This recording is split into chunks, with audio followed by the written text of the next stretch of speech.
Hey there, my friends. Chef Stefini here, and listen. I've eaten my way around the globe, from the bustling street markets of Bangkok to the remote villages of the Amazon. I've tasted it all, or so I thought.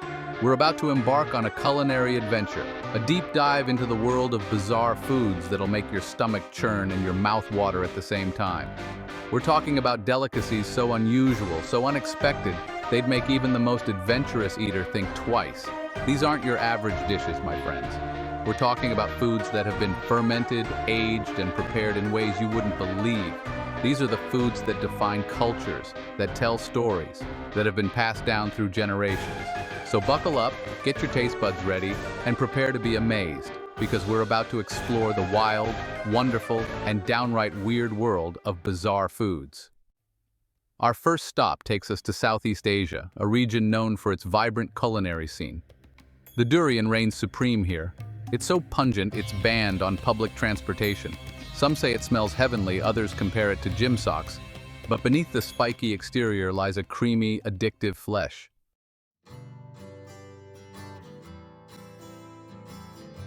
Now, I'll admit my first encounter with durian was memorable. The smell hit me like a wall, and I wasn't sure if I should eat it or run for the hills. But curiosity got the better of me, and I took a bite. And you know what?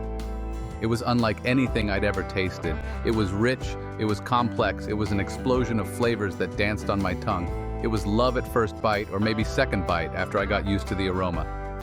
The durian is a perfect example of why I love exploring bizarre foods. It's a reminder that there's a whole world of flavors out there, just waiting to be discovered. It's a challenge to our preconceived notions of what food should smell and taste like. So next time you're feeling adventurous, I urge you, give durian a try. You might just surprise yourself. But a word to the wise, maybe have a breath mint handy.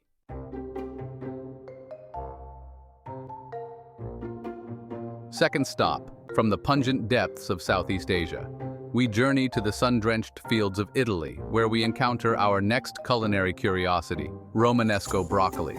Now, this isn't your regular broccoli, though we should probably still serve it with a smile. This veggie is a work of art, a testament to Mother Nature's creativity. Forget boring florets. Romanesco broccoli is a symphony of spirals, a fractal masterpiece that looks like it was designed by a mathematician with a green thumb. But don't let its beauty fool you. This veggie is more than just a pretty face. Its flavor is as unique as its appearance, a delicate balance of sweet and nutty, with a hint of pepperiness that lingers on the palate. It's the kind of vegetable that could convert even the most die-hard carnivore. And the best part, it's incredibly versatile. Roast it, grill it, steam it, or even eat it raw. Romanesco broccoli is a culinary chameleon that's always up for a challenge.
satisfying crunch.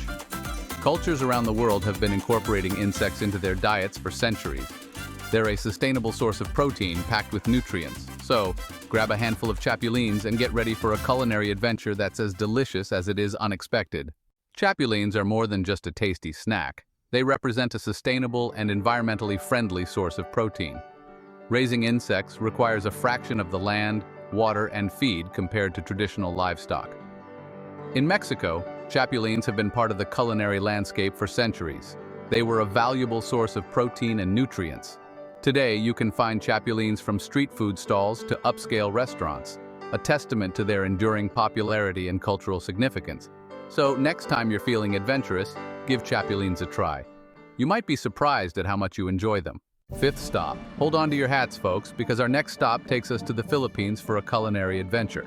Balut. Balut is a fertilized duck egg, considered a delicacy in Southeast Asia. A developing duck embryo? That's a bit much even for me. But balut is a fascinating example of how food and culture intersect. It's a source of protein and a culinary experience that'll stay with you. Balut is definitely an acquired taste. The sight of a partially developed duckling might be off-putting, but the flavor is surprisingly savory. Balut is more than just a food in the Philippines. It's a cultural touchstone, a symbol of life and fertility. It's often enjoyed as a street food, sold by vendors who expertly crack open the eggs. You'll find folks from all walks of life gathered around these stalls, sharing stories and savoring the unique flavors. For many Filipinos, balut evokes memories of family gatherings and the vibrant street food culture. It's a food that connects generations, sparking conversations and sharing traditions. Now, I understand that balut might not be for everyone. It's a culinary experience that challenges our perceptions of food and pushes us outside our comfort zones. But that's the beauty of exploring the world through its cuisine. It's about embracing the unfamiliar, appreciating different cultures, and expanding our culinary horizons. So if you ever find yourself in the Philippines, I encourage you to cast aside your preconceived notions and give balut a try. You might be surprised at how much you enjoy this unique and culturally significant delicacy. And who knows, you might even discover a newfound appreciation for the diversity and wonder of the culinary world.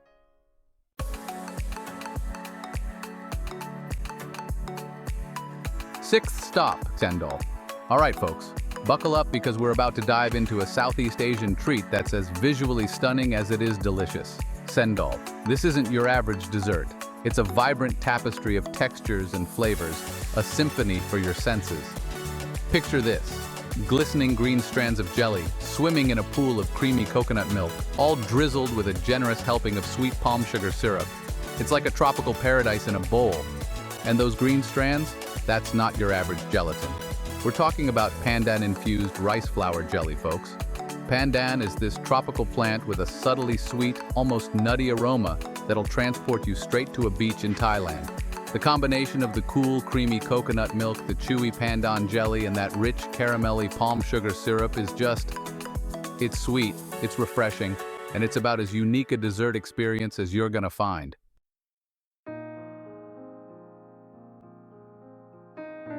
But cendol is more than just a pretty face, my friends. It's got history. Deep, rich history. This dessert has been enjoyed in Southeast Asia for centuries, with variations popping up in Malaysia, Indonesia, Singapore, you name it. Each country, each region, even each family has their own little twist on the recipe. Some like to add red beans for a bit of earthiness, others throw in some shaved ice for an extra layer of chill. It's a beautiful example of how food can evolve and adapt across cultures. But no matter how you dress it up, the heart of cendol remains the same. It's a celebration of simple, fresh ingredients, transformed into something truly special. It's a testament to the ingenuity and creativity of Southeast Asian cuisine. So, next time you're feeling adventurous and your sweet tooth is calling, skip the usual suspects and track down a bowl of cendol. Trust me, your taste buds will thank you for it.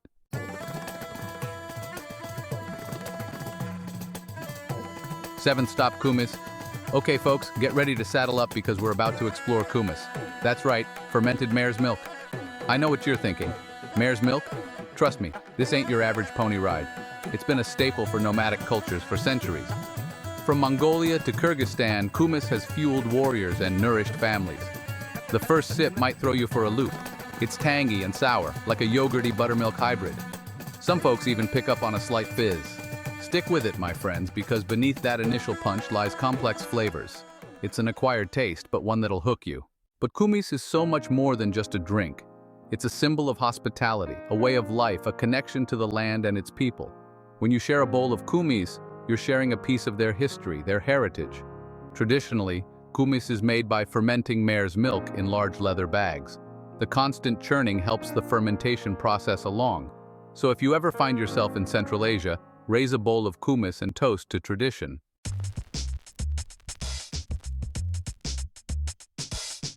Eighth stop, natto. All right, folks, hold on to your chopsticks because we're about to enter the wonderful world of fermented soybeans, Japanese style. That's right, we're talking about natto. And let me tell you, this ain't your average edamame snack. Now, I've traveled the globe, eaten things that would make most folks faint. But even I gotta admit, natto takes some getting used to. It's got this potent aroma, kind of like a cross between old cheese and ammonia. And the texture, oh boy, the texture. Imagine a bowl of soybeans covered in this sticky, stringy, almost cobweb-like substance. It's enough to make even the most adventurous eater hesitate. But hey, that's part of the fun, right? Pushing your culinary boundaries, embracing the unknown. And listen, once you get past the initial shock factor, there's actually a lot to appreciate about natto. It's got this unique, savory, almost umami flavor that grows on you. Some folks even detect a hint of bitterness, which adds another layer of complexity.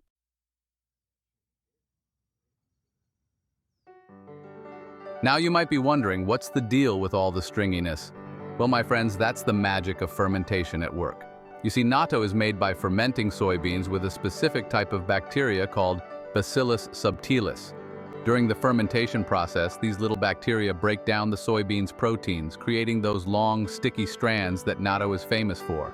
And let me tell you, these bacteria are working overtime. Natto is a powerhouse of probiotics, those gut-friendly microorganisms that are all the rage these days. Traditionally, natto is eaten for breakfast in Japan, often served over rice with soy sauce, chopped scallions, maybe a raw egg. It sounds simple, but the flavors and textures all come together in a way that's both comforting and invigorating. So next time you're feeling brave and your stomach is rumbling, I challenge you to give natto a try. You never know. You might just discover your new favorite fermented friend. And hey, if nothing else, it'll make for a great story at your next dinner party.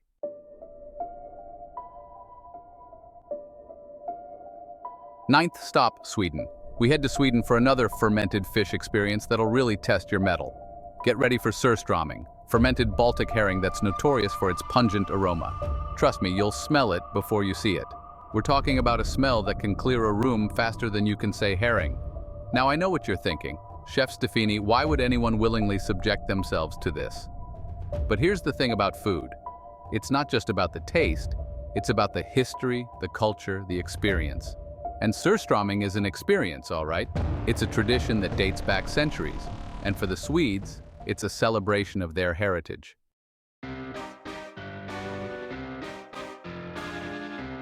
Surströmming is typically enjoyed outdoors, and for good reason. You open the cans, carefully I might add, because the pressure can send fermented fish flying. And then you'll usually find it served on a thin, crisp bread called tunnbröd, with potatoes, onions, and sometimes sour cream. The taste, well, it's definitely an acquired one. Imagine a salty, sour, slightly fishy explosion in your mouth. It's not for everyone, but if you're feeling adventurous and you've got a strong stomach, I say go for it. Just maybe warn your neighbors first.